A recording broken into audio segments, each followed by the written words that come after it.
La question qu'on me pose le plus en message privé, ce n'est pas comment on construit une automatisation, c'est combien on la facture. Je comprends la question parce que dans ce métier, personne ne publie ses tarifs. Aujourd'hui, j'ai décidé de vous montrer exactement comment je facture. Je suis Ousseynou Diop, CEO de Harala, plus de 25 000 personnes formées en Afrique francophone. J'interviens aujourd'hui dans les organisations et institutions internationales. Dans cette chaîne, je partage mon expérience, mes systèmes et surtout comment vous aider à mieux utiliser l'intelligence artificielle et les automatisations. Comme expliqué au début de la vidéo, moi je vais vous montrer étape par étape comment je facture mes clients et surtout quelle est la valeur que j'apporte à ces clients. Si on regarde aujourd'hui, pourquoi le problème persiste, c'est que personne ne publie ses prix. C'est pour cela que la question revient toutes les semaines.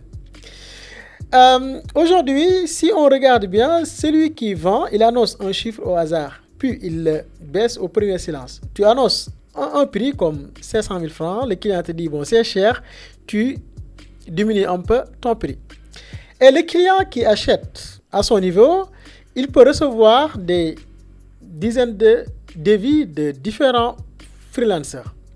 Le marché aussi, chaque négociation recommence à zéro. Pourquoi? Parce que si on regarde sur Internet, on ne voit pas les prix et on ne voit pas comment les gens facturent. Aujourd'hui, je vous montre les miens, c'est-à-dire comment moi je facture mes services d'automatisation. À la fin de cette vidéo, vous allez voir ma grille, c'est-à-dire sur quoi je me base pour facturer une automatisation. Comment est structuré votre devis, c'est-à-dire aujourd'hui, quelle est la structure parfaite à suivre pour votre devis? Et surtout, enfin, quelles sont les objections? Quelles sont les objections qui vous bloquent souvent? Surtout quand vous êtes débutant dans le domaine du consulting en automatisation ou consulting AI. Voici une erreur que les débutants font, même bon, les professionnels, hein, nous-mêmes on l'a fait quand on débutait. C'est qu'on facture notre temps. Il faut savoir que l'automatisation, les services IA, on ne peut pas les facturer comme on facturait une mission de freelancing. Par exemple, cette mission me coûte 10 heures de mon temps. Donc moi, je facture 50 000 par heure. Donc je vais prendre 50 000 multiplié par 10 et là, je facture 500 000 pour le client. Non, ça ne marche plus ce système. Pourquoi ça ne marche pas? Parce que si vous regardez bien ici, 4 jours de travail, c'est-à-dire facturer, imaginons juste, chaque jour on paye 250 000, fois 4, c'est environ 1 million, c'est 1 million. Donc, mais les 1 million vont continuer à tourner chez le client plus de 3 ans. Donc, 1 million pour 3 ans. 3 ans, ça c'est rien. Donc, il faut revoir la manière de facturer. Donc, on ne va pas facturer à l'heure. On va challenger cette approche. Voici les deux devis qui vous coûtent le client. C'est-à-dire aujourd'hui, si vous avez un client devant vous, voici votre manière. C'est-à-dire comment vous réfléchissez. Voici comment vous facturez votre service. Ce qui se passe en ce moment. Vous allez partir du dérisoire. C'est-à-dire vous allez vous dire, bon, je vais facturer 35 000. Ou bien 50 000 pour ce travail parce que ça ne me coûte rien de le faire. C'est automatique, c'est rapide. Ok, le client va se dire, bon, ça c'est du bricolage. C'est un débutant, la personne ne connaît rien de son métier. Ça veut dire quoi? Vous n'aurez pas cette réputation pour maintenir ce client. De ce fait, la prochaine mission, le client ne va plus vous appeler. Ou bien, vous vous dites, bon, je ne sais pas comment facturer, qu'est-ce que je vais faire? Je vais inventer des chiffres. Vous allez vous dire, bon, je vais facturer 900 000. Tu vas l'annoncer, hein? Le client va vous demander où ça sort, comment vous arrivez à me donner cette facture. Vous êtes paniqué, vous n'avez pas de réponse. Vous allez vous dire, bon, il n'y a pas de souci. Prenez l'automatisation pour 400 000 francs. Donc là aussi, vous êtes naïf. Comme on dit, le problème n'est pas le montant, c'est ce que vous ne savez pas d'où il vient. Parce qu'aujourd'hui, il faut savoir calculer un prix. On ne donne pas un prix au hasard. Il faut savoir calculer. Je vous montre ma méthode sur comment moi je calcule mes prix. Donc, moi je calcule mes prix selon la valeur que j'apporte à un client. Je ne facture pas mon temps. Le client ne veut pas payer mon temps. Mais je vais facturer selon la valeur que j'apporte.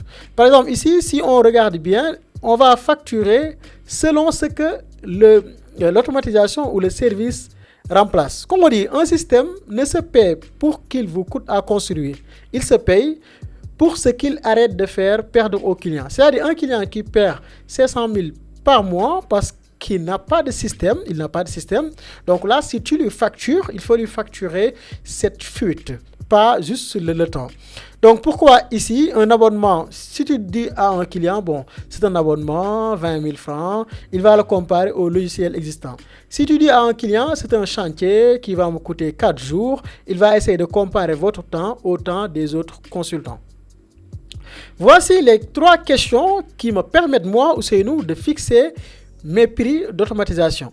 La première question, c'est combien de demandes recevez-vous par mois? Voilà, ça c'est important. Imaginons que je dois installer un système de scoring ou d'automatisation de leads. Dans ce cas-là, je vais demander au client combien de demandes recevez-vous par mois? Voilà, il va me dire, bon, je reçois 40, 50, etc.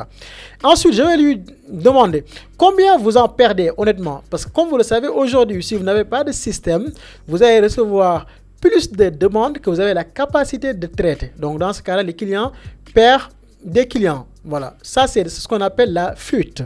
Et enfin, je lui demande combien vous rapporte un client signé. Ça c'est important. Ça vous donne une idée de combien votre automatisation va rapporter au client. Donc ça c'est hyper important. On va le demander combien vous rapporte un client signé. Donc ici, c'est le client lui-même qui raconte ces chiffres. On n'invente rien. Donc nous, on écoute. Ensuite, on va le poser sur notre devis. Voici un calcul simple que vous pouvez faire. Le client peut vous dire, je reçois 40 demandes par mois, ok? Sur 40 demandes, j'en perds 10. Ça c'est intéressant. Et quand on lui pose la question, quelle est la valeur d'une demande, le client va dire, c'est 50 000. On va prendre 50 000 multiplié par 10, on arrive à avoir 500 000. Ça veut dire que le client, sans système, perd 500 000 par mois. Donc, si on lui dit, il n'y a pas de souci, nous, on vous facture uniquement 300 000. Donc, 300 000 comparé à 500 000 qu'il perd, il gagne au moins 200 000. Et c'est à long terme. Imaginons, chaque fin du mois, le client économise 200 000 au lieu de perdre 500 000. Ça, c'est hyper intéressant comme terme de pricing. Donc, voici comment structurer votre devis. Quelles sont les lignes à inclure? Qu'est-ce que je mets dans mes devis? La première ligne, c'est l'installation. Voilà. Ça, c'est un montant unique contre un périmètre écrit. C'est-à-dire, le client me dit, j'ai besoin d'un système d'automatisation de scoring de prospects. Ça, c'est un périmètre écrit. Je lui dis, pour ce système, voici combien je facture pour l'installation. C'est la configuration, la mise en place de l'outil du système. Ensuite, je ne vais pas me limiter sur l'installation. Sinon, je ne vais pas gagner de l'argent en continu. Je lui donne un abonnement. C'est la deuxième ligne. On lui dit, bon, l'abonnement mensuel, c'est pour surveiller le système, c'est pour faire la maintenance du système. Et enfin, le coût des infrastructures. Parce que l'infrastructure ne dépend pas de toi. Par exemple, aujourd'hui, si vous avez un système d'intelligence artificielle, ChatGPT ne vous appartient pas. Claude ne vous appartient pas. Ainsi que tous ces outils qu'on appelle infrastructure. Donc, ce que vous devez gérer, c'est la ligne 2, les 2 premières lignes. Maintenant, c'est quoi? Qu'est-ce qu'on met dans l'installation? Voilà, ça c'est très important. L'installation est payée une fois avant le démarrage de la mission. Ça aussi c'est important. Avant que vous démarrez votre mission en tant que consultant IA, même ignorant, voici ce que le client doit recevoir dans l'installation. La cartographie du processus existant, ça c'est hyper important. C'est une erreur que la plupart des débutants font. Ils ne cartographient pas. Il faut d'abord cartographier l'existence. Ça, je l'ai appris dans des grandes boîtes, voilà, dans les grandes boîtes de consulting. Le montage des scénarios, c'est-à-dire comment vous configurez les automatisations. Les tests avec de vraies données, voilà, on cartographie, on configure, ensuite on teste. Et enfin, en quatrième étape, la formation de la personne qui va faire la surveillance. Et enfin, 2 semaines de réglage après mise en route. Ça, c'est hyper important. 2 semaines après la mise en place d'une automatisation, il faut revenir voir qu'est-ce que ça donne. Est-ce que ça marche comme expecté ou pas? L'installation ne couvre pas les nouveaux besoins. Ça, c'est très important. Hein. Si les clients vous disent, nos besoins ont changé, il faut refacturer encore une fois. Ne couvre pas aussi les licences et abonnements. Par exemple, les abonnements de Claude, ChatGPT, autres. Ne couvre pas ça. Les abonnements de Make ou N8N ne couvrent pas ça. La refonte d'un processus qui n'existe pas. Voilà. Ça aussi, c'est très important. Le client, s'il vous demande de faire une refonte d'autres systèmes, il faut lui facturer aussi. Et les demandes du type pendant que tu es. C'est-à-dire, aujourd'hui, tu es en train de travailler, vous avez déjà défini le périmètre. Le client revient ajouter des choses. Là aussi, il faut faire une autre facturation. La deuxième ligne, c'est l'abonnement mensuel. Comment est structuré et pourquoi l'abonnement est important. Si vous n'avez pas mis en place un système d'abonnement, vous allez travailler gratuitement. Parce qu'un mois, l'API Claude ne fonctionne plus, ou bien Claude change la structure de son API, ou ChatGPT change son système de pricing, ou bien son système de prompting. Là, vous serez obligé de revenir corriger l'automatisation gratuitement. Donc, pour éviter de travailler gratuitement, vous devez mettre en place un abonnement mensuel pour faire la surveillance, les correctifs, les ajustements et aussi faire le reporting mensuel. Et enfin, la troisième ligne, c'est l'infrastructure. Ça aussi, c'est hyper important. L'infrastructure ne dépend pas de vous. Ici, il faut donner des tarifs officiels. Il faut regarder Claude ou ChatGPT ou Make ou N8N, combien il facture et vous donnez ces tarifs au client. Vous lui dites que c'est à votre compte, ce n'est pas à moi. Le client a deux options. Soit il vous donne une carte que vous utilisez pour payer, ou bien vous lui envoyez les factures, il paye lui-même. Donc, maintenant, ce que je vois comme erreur de débutant, c'est qu'il y a deux lignes que vous ignorez souvent quand vous faites votre facturation. La première ligne, c'est le cadrage. C'est la première séance. C'est la séance de travail où vous cartographiez le processus existant. Ça, c'est hyper important. Le client doit payer ce travail. Ensuite, la deuxième ligne que vous ignorez souvent, c'est la reprise de l'existant. C'est-à-dire, le client vient avec 3 automatisations et une nouvelle automatisation que vous devez faire. Mais vous facturez uniquement, vous lui facturez uniquement la nouvelle automatisation. Pourtant, il y a 3 existants qui ne fonctionnent pas ou bien qui ont des erreurs, qui ont besoin des améliorations. Vous travaillez gratuitement. Non, il ne faut pas faire ça. Il faut le facturer comme une nouvelle demande. Donc, ce que vous devez voir, ce que vous devez écrire sur noir sur blanc, clairement avec le client, c'est par exemple le montant. Voilà. Le montant qui couvre les scénarios listés, ça c'est très important. Les 2 séries de corrections, c'est-à-dire vous offrez le client 2 allers-retours, c'est-à-dire vous livrez une seule fois, le client regarde, s'il a des retours, vous livrez, vous corrigez et vous livrez encore. Et 3e fois, si le client vous demande, vous dites, 3e fois, il faut me payer encore une fois pour que je corrige encore. Et enfin, il faut aussi bien mettre noir sur blanc à partir de quel moment le projet est livré. Ça, c'est hyper important. Quand est-ce que le projet est livré? Quand on commence à recevoir les premières demandes, quand on termine les configurations, ça dépend de vous et de votre client.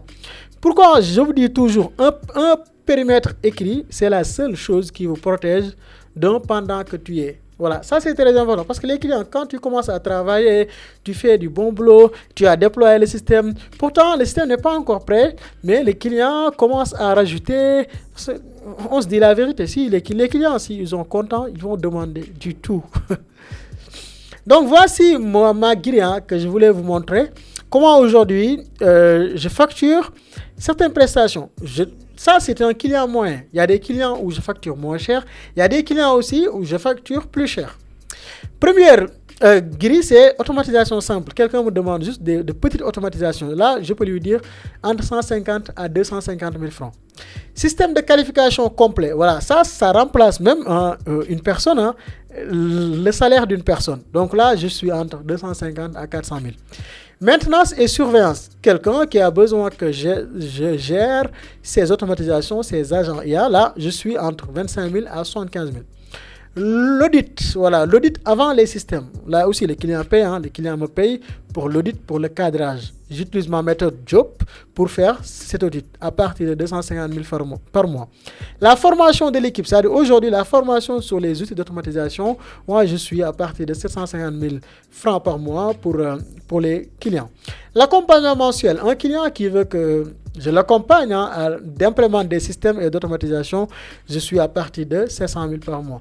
Et à chaque fois, je suis obligé de dire au client qu'il me verse les 70% avant le démarrage. Ça, c'est hyper important. C'est le montant de sécurité. Il faut que les clients vous payent 70% avant que vous commenciez le travail. Et les 30% restants à la fin de votre mission. Comment passer de 150 000 à 400 000? Voici juste un calcul simple. Ce n'est pas la technique. Aujourd'hui, la même automatisation, on peut la vendre à 150 000 comme on peut la vendre à 400 000. Voici comment ça se passe. Par exemple, on peut avoir deux paliers.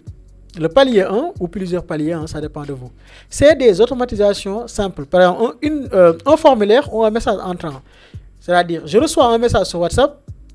J'enregistre ces informations sur un fichier Google Sheet ou Excel. J'informe une personne en interne.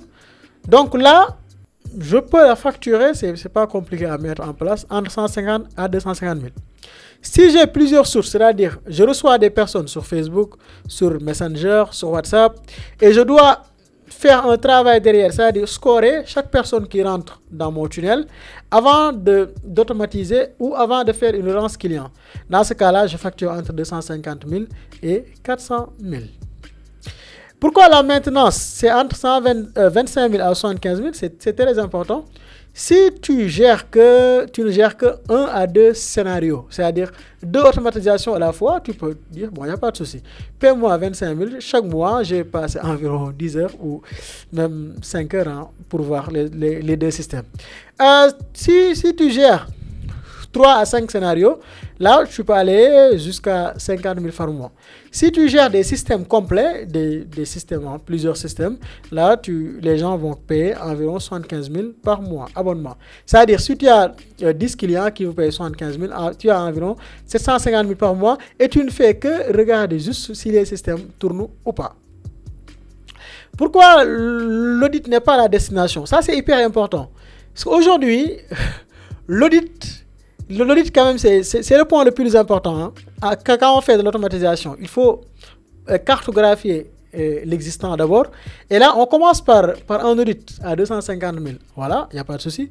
Ensuite, le client trouve des fuites, des problèmes dans son business. On lui dit, bon, pour corriger ces problèmes, je peux installer des systèmes d'automatisation. Ok, je lui dis, bon, pour les systèmes, je vous facture 400 000. Ok.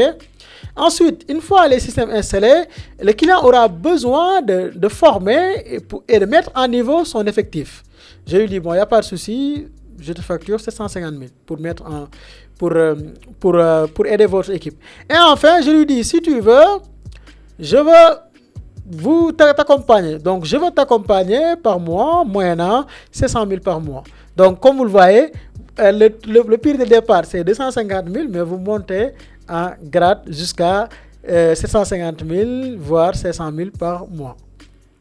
Donc, pourquoi j'ai inclus les modalités? C'est hyper important en Afrique, bon, partout dans le monde. Souvent, les gens abusent de votre temps ou de votre bonne volonté. En business, il n'y a pas d'émotion. Il faut que tout soit clair avant le début de la mission. Quand un client vous demande de lui faire une proposition, il faut toujours inclure dans votre proposition les modalités de paiement. 70% à la signature avant la première ligne de travail et 30% à l'envoi du rapport. Quand tu termines tout et tu envoies le rapport, là, il te paye. Et le client peut payer par virement bancaire, Wave, Orange Money. Il faut toujours quand même exiger cette traçabilité. Il faut éviter du cash dans les business critiques. Bon, je sais que c'est un peu compliqué pour certains, mais il faut éviter du cash. Donc maintenant, il faut que quand est-ce que le client vous donne les 30% restants, il faut l'écrire. Quand j'envoie un rapport ou quand le système marche, etc. Par exemple, quand tu dis dans ta proposition, quand le client sera satisfait, les clients ne seront jamais satisfaits, surtout quand ils doivent de l'argent.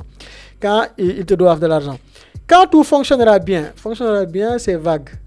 À la fin du projet, quand est-ce que le projet se termine? Donc, il faut éviter ces mots. Il faut privilégier. Le système a tourné 7 jours sans intervention. Voilà. Le système tourne au moins 7 jours. Les scénarios listés sont testés et validés. Voilà. Tous les scénarios que le client vous a donnés tournent et ça marche. La personne référente a été formée et assignée. C'est-à-dire la personne que l'entreprise a proposée pour la formation, vous l'avez formée et elle est en train de travailler. C'est très important de bien noter terminé. Le mot terminé, c'est important. Maintenant, quelles sont les objections qui reviennent souvent? La première objection, c'est le prix. Hein. C'est un classique quand même. C'est trop cher. Voilà. On me dit souvent, c'est trop cher. Voilà. Mais il faut lui essayer de poser la question. C'est cher par rapport à quoi? Ça, c'est hyper important. Donc ici, on reprend le chiffre de ce que le client perd. Ou bien le client vous dit, bon, mon neveu le fait pour 50 000, ok? Là, si le client te dit ça, tu lui dis, bon, pourquoi vous ne faites pas confiance à votre neveu? Pourquoi vous venez chez moi? Ça aussi, c'est des pièges. Hein. On verra après la saison, ok? Ici, vous pouvez dire au client, il n'y a pas de souci, on peut commencer petit. Enfin, le client vous dit, bon, vous pouvez faire un petit geste quand même. Ici, c'est un piège aussi. Parce que là, quand le client arrive à ce niveau, il teste. Il vous teste, hein. Il sait que vous pouvez le faire et le budget, vraiment, c'est bon pour lui, mais il teste quand même votre confiance en soi. Donc, il ne faut jamais baisser votre prix, votre tarif. Donc, un prix qui bouge est un prix qui n'était pas justifié. Si tu justifies bien tes prix, tu ne dois pas les baisser. Donc, comme on dit, on ne baisse pas le prix. On réduit le périmètre. Ça, c'est important. Quand le client vous demande de baisser votre prix, vous pouvez lui dire, bon, il n'y a pas de souci. On va voir ce qu'on va inclure et ce qu'on va exclure. Donc, il faut voir votre proposition de base et vous supprimez certains détails, certaines parties de votre automatisation. Par exemple, ici, je vous ai donné l'exemple. Hein. Vous pouvez dire, par exemple, la remise, hein, vous donnez une remise à votre client, 400 000 devient 300 000. Ici, vous ne changez pas le périmètre, vous travaillez 25% gratuitement. Le prochain client apprendra le vrai prix. Ça veut dire quoi? Ici, vous pouvez réduire le périmètre. C'est ça ma recommandation. Hein. Ici, au lieu de lui dire, si tu factures 250 000, tu retires certaines parties de l'automatisation et vous livrez exactement ce que le client a payé. Ensuite, vous lui dites, si vous testez le système, en phase 2, nous pouvons implémenter telle et telle chose. C'est très important. Il ne faut pas réduire les prix. Il faut savoir que la grille que je vous ai montrée, ce n'est pas une grille que j'ai fait aujourd'hui. Moi aussi, j'ai fait des erreurs, j'ai facturé comme tout le monde. Hein, mais il faut savoir que une automatisation ne crée pas de valeur. Ce n'est pas l'automatisation qui crée la valeur en soi, mais elle nous aide à ne pas perdre de l'argent. Et deuxième point à prendre en compte, on valide à la main avant d'automatiser. Ça, c'est hyper important. C'est une erreur aussi, encore une fois, que les débutants font. Avant d'automatiser un processus, il faut d'abord essayer de tester et de valider manuellement. Enfin, quand refuser la mission, voilà. Aujourd'hui, on vous donne une mission, mais quand est-ce que vous devez vous dire, bon, je refuse la mission? C'est-à-dire, s'il n'y a pas de processus clair, il n'y a pas de personne responsable, ou bien le budget est trop petit, là, il ne faut pas faire la mission. Maintenant, si on vous envoie un devis, bon, en tant que client, hein, voici 3 vérifications avant de signer. Ok? Le périmètre est-il écrit? Voilà. Est-ce que le périmètre est clair?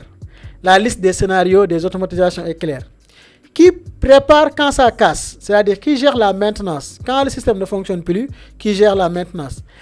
À qui appartiennent les comptes? Qui gère les comptes? Ça, c'est très important. Parce que souvent, les gens ne posent pas la question. Qui gère les comptes? Qui paye? Quelle carte utiliser? Maintenant, aujourd'hui, vous avez 3 actions à faire. Reprenez votre dernier devis et essayez d'appliquer la méthode que je vous ai partagée. Deuxième action, j'ai un calculateur de devis. Je le partage dans mon canal privé. Et enfin, dimanche, je vous partage une automatisation IA en utilisant DeepSeek, parce que DeepSeek aujourd'hui est l'un des outils les moins chers et les plus accessibles pour créer du contenu, pour faire même des agents IA. Voilà, je vous remercie encore une fois d'avoir regardé cette vidéo. Si vous voulez aller plus loin, une action à faire, rejoignez le canal privé.